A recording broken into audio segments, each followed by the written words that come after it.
एक व्यक्ति था, जॉन। उसके जीवन में बाकी सब कुछ बहुत बढ़िया था, बस अपच की बीमारी ने उसका जीना दूभर किया हुआ था। उसकी मृत्यु का कारण भी अंततः यही बीमारी बनी। बदहजमी की पीड़ा में आखिरी सांस लेते हुए जॉन के दिल की गहराई से एक पुकार निकली, हे ईश्वर, जब तू मुझे अगला जीवन देगा तो भले और कुछ देना देना, पर स्वस्थ शरीर जरूर दे देना।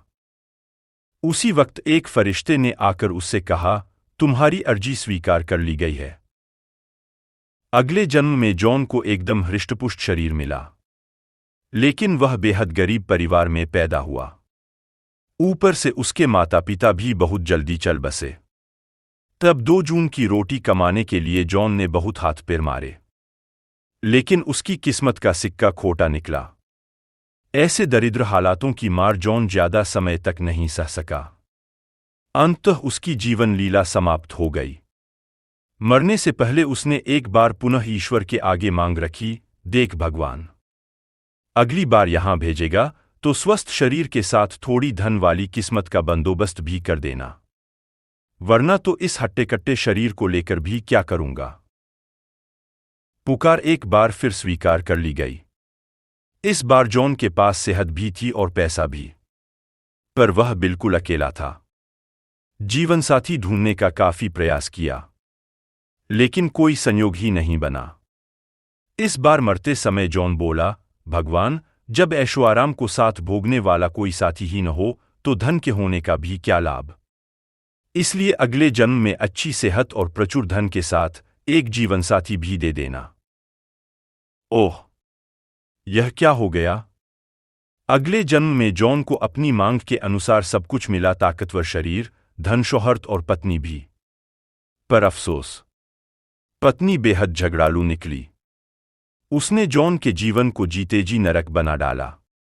जॉन ने इस बार फिर से अपनी मांग की सूची में संशोधन किया, ईश्वर से स्वस्थ शरीर, धन और अच्छी पत्नी देने के लिए कहा। अब जब अच्छी पत्नी भी मिल गई तो बच्चों की कमी का एहसास उसे खलने लगा। अगले जन्म में संतान की मांग करके उसने यह कमी भी पूरी कर ली।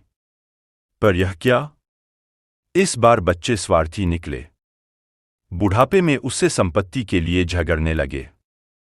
जॉन अंदर तक टूट गया और ईश्वर के आगे जोर जोर से रोने लगा। इस बार भगवान की आवाज आई, कहो जॉन, अब और क्या मांगना चाहते हो। जॉन ने हाथ जोड़कर कहा, और कुछ नहीं प्रभु, केवल आप।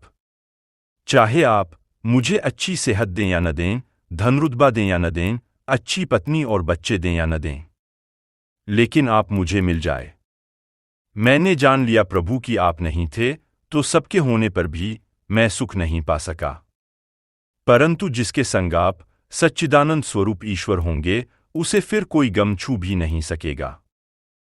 इस कहानी को सुनाकर योगानंद जी स्नेहपूर्ण स्वर में बोले, हमेशा स्मरण रखना, जिसके पास ईश्वर है उसके पास संसार का चाहे कोई सुख और ऐश्वर्य न हो, वह फिर भी तृप्त और आनंद में मग्न रहता है।